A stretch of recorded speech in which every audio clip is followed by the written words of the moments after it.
নমস্কাৰ বন্ধু বান্ধৱীসকল আজি আকৌ এটা নতুন ভিডিঅ'লৈ মই আপোনালোকক স্বাগতম জনাইছোঁ আৰু আজি ভিডিঅ'টো অলপ বিশেষ হ'ব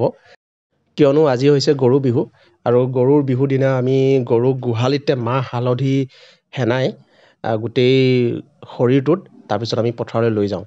আৰু প্ৰথমতে মই এয়া চাক মোৰ ৰেডি আছে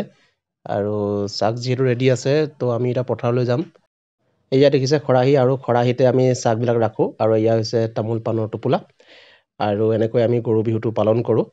আৰু সকলোৱে আমি সমজুৱাকৈ এই বিহুটো পালন কৰোঁ যিবিলাকৰ গৰু নাথাকে তেওঁলোকে বাৰু গৰু বিহুটো কেনেকৈ পালন কৰে মোক কমেণ্টত এবাৰ জনাবচোন আৰু মই আপোনালোকক এতিয়া গৰুখিনি অলপ দেখাই দিব লৈছোঁ আমাৰ গাঁৱৰ গৰু চ' কথাটো এনেকুৱা ধৰণৰ হ'ল যে গৰু